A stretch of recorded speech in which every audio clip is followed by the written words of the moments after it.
नागरिकांचा यावेळेला अंबरनाथकरांचा खूप छान प्रतिसाद यावेळेला मला मिळतोय। यावेळेला प्रत्येक जणांच्या मनात हेच आहे की यावेळेला शिट्टी वाजली पाहिजे। प्रस्थापितांना यावेळेला धक्का द्यायची यावेळेला अंबरनाथकरांची मानसिकता आहे आणि ते यावेळेला देणार। सगळ्यात पहिली गोष्ट इथं रोजगाराचा विषय आहे। इथं एवढी मोठी आनंद MIDC आहे, आनंदनगर MIDC आहे, पण MIDCमध्ये स्थानिकांना प्राधान्य आहे का? पलीकडे जर तुम्ही बघितलं तर इथं SRA सारखी स्कीम जी इथं मुंबईसारख्या ठिकाणी फार चांगल्या पद्धतीने तुम्ही राबवता, मग अंबरनाथकरांसाठी काय नाही आहे? हाऊसिंग बोर्डासारखा जो विषय आहे जो एवढे दिवस प्रलंबित आहे तो का प्रलंबित आहे? नंतर पार्किंगचा विषय एवढा मोठा आहे।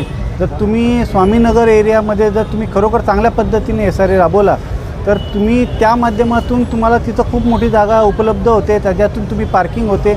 आज रिक्षा चालकांसाठी खूप मोठी संधी निर्माण होते। सॅटिस प्रकल्प चांगल्या पद्धतीने तुम्हाला राबवता येतो। या गोष्टीकडे खरोखर चांगल्या हेतूने आणि लोकांच्या नजरेने तुम्ही बघायला पाहिजे तर तुम्हाला तिथं विकास तुम्हाला करता येईल। तुम्ही स्वतःचा विकास कराल तर इथं होऊ शकत नाही, तुम्हाला जनतेचा विकास हे प्राधान्याने बघावं लागेल। तुम्हाला परवा आता तुम्ही बाईट बघितली असेल, आमची महिला तिथून प्रचार करत होती आणि रस्त्यामध्येच खड्डा आला, अशी जागोजागी आणि त्या खड्ड्यामध्ये त्या महिलेचं खूप मोठ्या प्रमाणात दुखापत झाली। आज जवळपास तुमच्या गळ्यापर्यंत ती महिला आतमध्ये गेली, तुमचं जर तिथं लक्ष नाही आहे।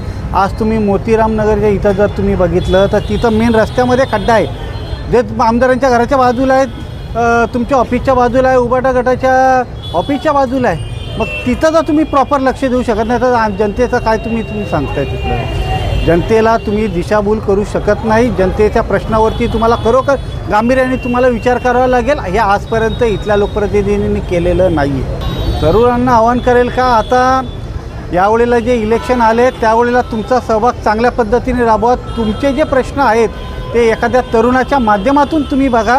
वेळोवेळी जे तुम्ही निवडून देता त्या निवडून देणाऱ्या लोकांनी तुमचा विश्वासघात केलेला आहे, त्यांच्याकडे यावेळेला तुम्ही दुर्लक्ष करून माझ्याकडे तुम्ही एकदा लक्ष देऊन बघा। नक्कीच तरुणाईला यावेळेला चांगली आम्हाला साथ भेटेल।